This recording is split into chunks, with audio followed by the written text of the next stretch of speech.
दोस्तों केकेआर यानी Kolkata night Riders की टीम आईपीएल 2025 के सीजन में bottom of the points table पहुंच चुकी है। जी हां दोस्तों, पिछले साल की चैंपियन जो कि इस साल अपनी चैंपियनशिप डिफेंड कर रही है, बॉटम ऑफ द टेबल पहुंच चुकी है। और आज की वीडियो में कुछ ऐसे खुलासे होने वाले हैं जिससे आपको पता चलेगा आईपीएल 2025 के सीजन में टीम केकेआर की हार के एक तो बड़े कारण क्या है और आगे टीम केकेआर का सफर यानी फ्यूचर कैसा होने वाला है 2025 के सीजन में। तो वीडियो हो सकता है थोड़ी लंबी हो जाए, तो पूरा ध्यान पूर्वक आज की वीडियो को देखिएगा। आज आपको मेजर मिस्टेक्स टीम केकेआर की पता चल जाएंगी। इसके अलावा अगर बात करें तो अगर आपको फ्री आईपीएल देखना है, फ्री प्रेडिक्शंस चाहिए, तो डिस्क्रिप्शन बॉक्स में जाकर हमारे टेलीग्राम चैनल को ज्वाइन कर लेना। वीडियो पसंद आती है तो चैनल को सब्सक्राइब, वीडियो को लाइक और शेयर भी आप जरूर कर दीजिएगा। तो सबसे पहले रीसेंट मैच जो कि केकेआर वर्सेस मुंबई इंडियंस हुआ था, उसका स्कोर कार्ड आप देख लो। एक तरफ जहां टीम केकेआर 116 पर ऑल आउट हो गई, वहीं मुंबई ने केवल 13 ओवर से पहले ही वो टारगेट चेस कर लिया।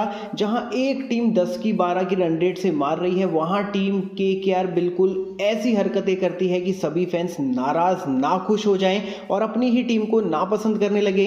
तो सबसे पहले दोस्तों, आज टीम केकेआर की मेजर मिस्टेक्स बताने से पहले आप ना एक स्टोरी सुन लो। वो स्टोरी बहुत इंपॉर्टेंट है। अब जैसे आप अपने स्कूल के दिन याद करो, आपको एक स्कूल प्रोजेक्ट मिलता था और बनते थे ग्रुप्स। अब उस ग्रुप के अंदर होते थे कि आप एक शरारती बच्चे हो सकते हो या फिर आप कामचोर बच्चे हो सकते हो।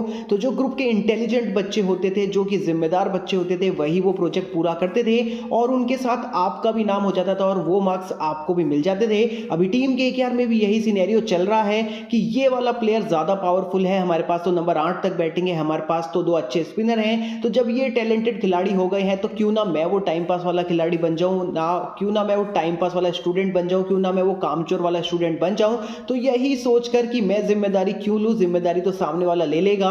अपने को तो 23 करोड़ मिल गए हैं, चलो आराम करते हैं। अपने को तो 12-14 करोड़ मिल गए हैं, चलो आराम करते हैं। तो कुल मिलाकर दोस्तों टीम केकेआर में यही सिनेरियो चल रहा है। मिस्टेक्स की बात करेंगे तो सबसे पहली मिस्टेक है टीम केकेआर की मैनेजमेंट। जी हां दोस्तों, एक बार फिर से वही मैनेजमेंट बहुत सालों से चली आ रही है और मैनेजमेंट तो वही चली आ रही है और मैनेजमेंट की मिस्टेक भी वही चली आ रही है। इस मैनेजमेंट की मिस्टेक के अंदर एक सब पॉइंट है जिसमें और ज्यादा मिस्टेक्स हैं। तो मैनेजमेंट के अंदर क्या क्या मिस्टेक्स है, चलिए उसको हम सबसे पहले देख लेते हैं। तो मैनेजमेंट एक तो ऐसे असिस्टेंट कोच को लेकर आती है जो टीम केकेआर के लिए बिल्कुल भी यहां पर नहीं चलेगा, क्योंकि यहां सीधी सी बात है कि आप इसको इंडियन प्रीमियर लीग ही समझ के खेलें, ना कि वेस्ट इंडीज प्रीमियर लीग समझ के खेलें। एक इंडियन ऑप्शंस बहुत अच्छे थे, एक्स केकेआर के प्लेयर्स बहुत अच्छे थे। चलिए एक गलती हो गई असिस्टेंट कोच की, तो अभी आपके पास बैटिंग कोच है, फील्डिंग कोच है, वहां पर कुछ कर लीजिए। वहां पर भी टीम केकेआर से कुछ नहीं होगा।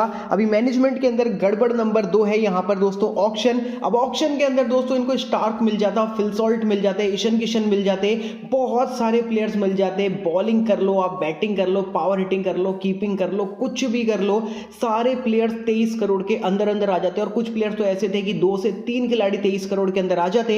अब जब यहां पर प्राइस जो टैग है वेंकटेश अय्यर का वो बहुत महंगा है, तो आईपीएल की हिस्ट्री रही है, शायद 1 या 2 बार ही ऐसा आईपीएल हिस्ट्री में हुआ है कि जो सबसे महंगा खिलाड़ी गया है उसने अच्छी परफॉर्मेंस दी है। उसके अलावा प्राइस टैग यहां पर सर पर चढ़ जाता है और दिमाग खराब कर देता है। इसके बाद जो मैनेजमेंट के अंदर एक और सब पॉइंट आता है वो है टैलेंट स्काउट। जी हां दोस्तों, आज आप मुझे ध्यान से बताइए कि आपको केकेआर का जो अभी स्क्वाड है 2025 का, पिछले कुछ सालों के अंदर ऐसा कौन सा खिलाड़ी है अंकुश रघुवंशी को छोड़कर जो आपको अनकैप्ड या फिर किसी भी लीग में ना खेलता हुआ दिखा हो, टीम केकेआर के लिए खेल रहा हो। वहीं आप मुंबई को देख सकते हो, चेन्नई को देख सकते हो, अलग अलग टीमों को देख सकते हो। मुंबई की टैलेंट स्काउट इतनी ज्यादा शानदार है। आप दिल्ली को देख लो, आशुतोष शर्मा को रखा, उसके बाद उनके अभी नए खिलाड़ी भी आए हैं, विपेश, और यहां पर दोस्तों बहुत सारे खिलाड़ी हैं। यानी टैलेंट स्काउट हर एक टीम काम कर रही है, लेकिन केकेआर की जो मैनेजमेंट है वो काम चोरी कर रही है। टैलेंट स्काउट में भी अभी आपके पास एक अंकुश रघुवंशी, उसके अलावा जो भी टीम केकेआर में खेल रहा है उन सबको आप ऑलरेडी जानते हो पिछले सालों से। और यहां पर क्लॉज नंबर जो बात करें वो है मैनेजमेंट के अंदर, वो है प्लेइंग 11 और उसकी बैटिंग ऑर्डर। जो भी दर्शक हमारी वीडियो रेगुलरली देख रहे हैं और पुराने टाइम से देखते हुए आ रहे हैं, ये तो ऑक्शन के बाद ही हमने आपको बता दिया था और हर एक वीडियो में डेली लगातार ऑल्टरनेट या जब भी हम प्लेइंग 11 या किसी के ऊपर बैटिंग ऑर्डर के ऊपर वीडियो बनाते हैं तो वहां हमने बताया है कि यहां कहीं ना कहीं टीम केकेआर सबसे ज्यादा यहीं फंसेगा। अगर क्विंटन डी कॉक पहले आउट हो जाते हैं तो आप शुरू में 1 विकेट नहीं, आप केकेआर को 2 विकेट गिन लो। क्योंकि सुनील नारायण तो आया राम गया राम है। और यहां पर दोस्तों ऑलरेडी टीम स्टडीज कर आती है कि पिछले सीजन किस तरीके से प्लेयर्स ने परफॉर्म किया है। तो यहां पर दोस्तों सामने वाले खिलाड़ी को, सामने वाली टीम को भी ना आप ऐसे मत समझो कि आप MS धोनी और सामने वाले को आप हर बार 2 रन भगा लोगे और फिर खुद भी कुछ नहीं करोगे। तो यहां अगर बात करें तो सुनील नारायण भी जल्दी आउट हो जाते हैं, क्विंटन डिकॉक भी जल्दी आउट हो जाते हैं। उसके बाद जो नीचे के खिलाड़ी हैं वो कुछ परफॉर्म नहीं करते हैं। अब बैटिंग ऑर्डर में ओपनिंग की एक दिक्कत नहीं है, बैटिंग ऑर्डर में एक और दिक्कत है। वेंकटेश अय्यर जिस पोजीशन के ऊपर खेल रहे हैं वो आज तक लाइफ में उस पोजीशन पर खेले ही नहीं है। नंबर 5 के ऊपर आप उनको खिला रहे हो, नंबर 4 फिर भी जस्टिफाइड है, बट उनका जो ओरिजिनल नंबर है या तो उनको आप ओपन कराइए या फिर आप उनको नंबर 3 पर खिलाइए। और ये दोनों ही चीजें टीम KKR करने में असमर्थ है। ना तो उनसे ओपन कराया जा रहा है, ना ही उनको नंबर 3 पर खिलाया जा रहा है। एक बार को आप कंसीडर कर लो कि नंबर 4 पर भी वो खेल ले, जो कि पिछले साल खेले थे कुछ मुकाबले, वहां भी टीम KKR नहीं खिला पा रहा है। सुनील नारायण आते हैं, क्विंटन डिकॉक आते हैं, फिर अजिंक्य रहाणे आते हैं, फिर आते हैं अंकित रघुवंशी। तो ये हो गए 4 नंबर, 5 पर आते हैं वेंकटेश अय्यर। तो ये बहुत ज्यादा मिस्टेकन टीम KKR के लिए चीजें चलती जा रही है। और यही कारण है कि पॉइंट्स टेबल के ऊपर जो नंबर 10 के ऊपर अभी टीम KKR विराजमान है, उनकी गलती का कारण वो स्वयं ही खुद है कि KKR मैनेजमेंट, जैसे दोस्तों आप लोग बात कर रहे हो आपस के अंदर, 2 दोस्त हो गए, हम आपको बता रहे हैं, हम इतने छोटे स्टेज के लोग होकर ये मिस्टेक्स हम यहाँ पर फॉलो कर लेते हैं, इनको ढूंढ लेते हैं, इनको निकाल लेते हैं। तो क्या ये KKR की मैनेजमेंट में इतनी भी समझ नहीं है कि टीम KKR की मैनेजमेंट इन मिस्टेक्स को दूर कर ले? अगर सबका बैटिंग ऑर्डर अप कर लेंगे तो आप देखोगे कि जो रिंकू सिंह है वो भी परफॉर्म करते हुए नजर आएंगे, क्योंकि वो भी ऑलरेडी जब खेले हैं ऊपर खेले हैं। इसके बाद आंद्रे रसेल, रमनदीप सिंह है। तो यहां दोस्तों कहीं ना कहीं बहुत ज्यादा मिस्टेक टीम KKR की मैनेजमेंट के अंदर है। अब ये तो मैनेजमेंट की बात हो गई, बट जो पॉइंट नंबर 2 है, सोलो पॉइंट जो की मिस्टेक है, वो है खुद कप्तानी। अब कप्तानी के बाद यहां अगर बात करें ना तो अजिंक्य रहाणे बल्लेबाजी तो अच्छी कर रहे हैं, बट हाँ 1-2 मुकाबलों में भी अच्छी बल्लेबाजी उन्होंने की है। बट वही बात है कि आते हैं, मैच एक तरफा करते हैं और फिर छोड़ के चले जाते हैं। यानी आएंगे, थोड़े बहुत रन मारेंगे, दर्शकों को खुश करेंगे कि हाँ अजिंक्य रहाणे में अभी भी वो बात है, और फिर कहीं ना कहीं चीजें गड़बड़ करके चले जाएंगे।